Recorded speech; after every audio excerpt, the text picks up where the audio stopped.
जो माफी मांगे वो बीड़ हो गए। आप सोचिएगा इसको। जो गोडसे को भगवान मानते हैं वो भाषण दे रहे हैं अमेरिका में जाकर के गांधी के ऊपर। हमारे गांव में एक गाना आता था, गांधी जी के भजन करे गांधी के हत्यारा।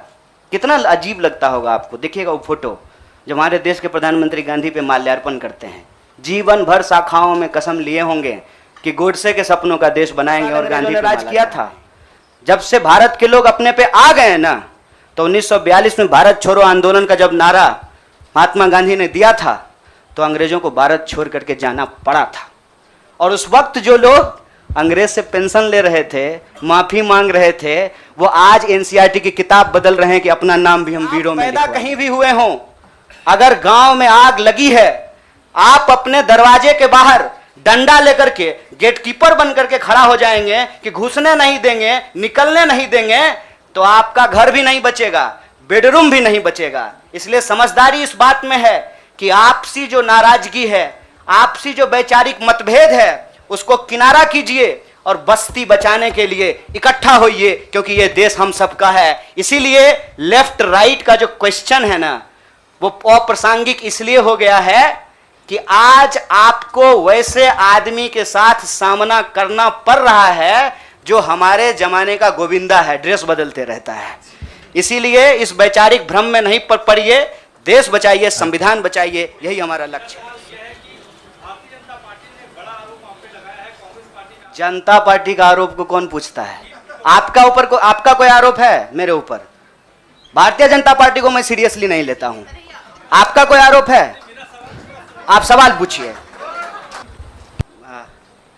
मैडम जी बुरा मत मानिएगा, लगता है कि सवाल आप पहले ही सोच लिए थे। मैंने ये नहीं कहा था कि कांग्रेस खतरे में है, हमने कहा देश खतरे में है, लोकतंत्र खतरे में है, आइडिया ऑफ इंडिया खतरे में है। आपने वो वीडियो देखा क्या, लाश के ऊपर डांस? देखा ना, दिल पसीज गया होगा आपका। आपको नहीं लगा कि मैं इसके लिए कुछ कर पाऊँ, कुछ भी कर जाऊँ जो मैं कर सकती हूँ। आप जब सुनती होंगी कि बलात्कार हो गया किसी महिला के साथ, आपका गुस्से से जो है ना पूरा शरीर कांप जाता होगा। देश खतरे में है। पार्टियां तो बनती रहेंगी, पार्टियों की कोई कमी है क्या? हर शाम पार्टी होती है इस देश में। पार्टी नहीं बचाना है, देश बचाना है। और कि देश को आज़ादी जो है वो महात्मा गांधी ने, सुभाष चंद्र बोस ने, सरदार वल्लभ भाई पटेल ने, क्या भाई हार्दिक, इन लोगों ने ही दिलाया ना। यही लोग लड़े थे। जो माफी मांगे वो बीड़ हो गए। आप सोचिएगा इसको। जो गोडसे को भगवान मानते हैं वो भाषण दे रहे हैं अमेरिका में जाकर के गांधी के ऊपर। हमारे गांव में एक गाना आता था, गांधी जी के भजन करे गांधी के हत्यारा। कितना अजीब लगता होगा आपको। देखिएगा वो फोटो जब हमारे देश के प्रधानमंत्री गांधी पे माल्यार्पण करते हैं। जीवन भर शाखाओं में कसम लिए होंगे कि गोडसे के सपनों का देश बनाएंगे और गांधी पे माला चढ़ा रहे हैं। मेरे गांव में अगर किसी की मौत हो जाए तो पूरे गांव में खाना नहीं बनेगा। हजारों लोग मर गए। देखे 71 वर्ष की उम्र में प्रधानमंत्री के लिए सोहर गाया गया। नया बच्चा जब पैदा होता है ना तो पूर्वांचल में सोहर गाते हैं लोग, जिसके कोई जानने वाले नहीं मरे हो इसमें, इस क्राइसिस में। इतना बड़ा क्राइसिस जिसके देश में हुआ हो अभी तुरंत, वो अपने जन्मदिन का जश्न मनाएगा। ये भोंडापन है। इस संस्कृति को बचाने की जरूरत है और इस संस्कृति को बचाने के लिए मुझे लगता है कि कांग्रेस पार्टी में क्षमता मौजूद है। लोगों को यह बात पसंद हो या ना पसंद हो, हकीकत यह है कि पार्लियामेंट में सबसे बड़ी पार्टी कांग्रेस पार्टी है। मैं कह रहा हूं कि भारत की परंपरा, चिंतन परंपरा, सोच, जिस पे आपको गर्व होता है भारतीय होने के चलते, उस परंपरा को समेटने का, उसको आगे बढ़ाने का काम देश की सबसे पुरानी पार्टी कांग्रेस पार्टी ने किया है। उस पार्टी के पास एक ऐतिहासिक जिम्मेवारी है और इस देश का नागरिक होने के चलते, साथी जिग्नेश ने कहा, यह हमारी भी ऐतिहासिक जिम्मेवारी है कि कल को जब इतिहास लिखा जाएगा तो हमसे भी पूछा जाएगा, दुबे भाई आपसे भी पूछा जाएगा कि जब यह तमाशा हो रहा था तो हम क्या कर रहे थे। हमने वो कहानी सुनी है बचपन में, आपने भी सुना होगा। जंगल में आग लगी, एक कोयल अपने चोंच में पानी भर करके जंगल की आग बुझाने की कोशिश कर रही थी।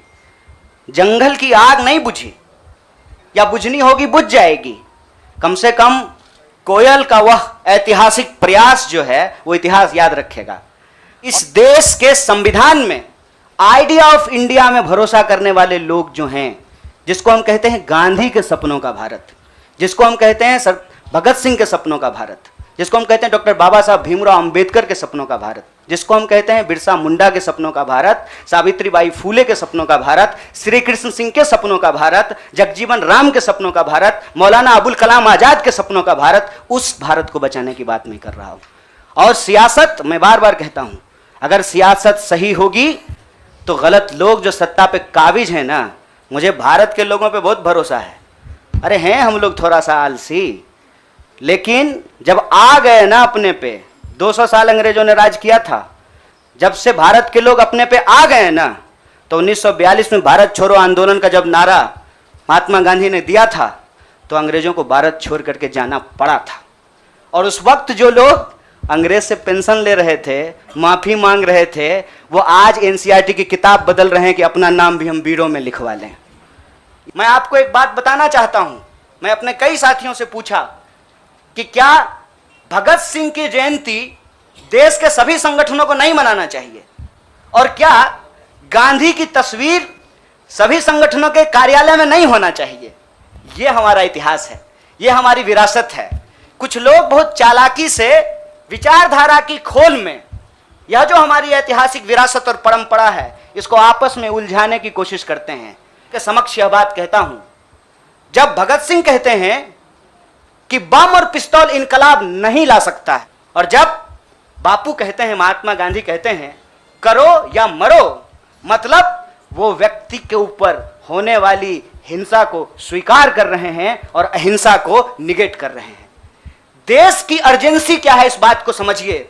और देश की अर्जेंसी यह है कि आप पैदा कहीं भी हुए हों, अगर गांव में आग लगी है, आप अपने दरवाजे के बाहर डंडा लेकर के गेटकीपर बन करके खड़ा हो जाएंगे कि घुसने नहीं देंगे, निकलने नहीं देंगे, तो आपका घर भी नहीं बचेगा, बेडरूम भी नहीं बचेगा। इसलिए समझदारी इस बात में है कि आपसी जो नाराजगी है, आपसी जो वैचारिक मतभेद है, उसको किनारा कीजिए और बस्ती बचाने के लिए इकट्ठा होइए, क्योंकि ये देश हम सबका है। इसीलिए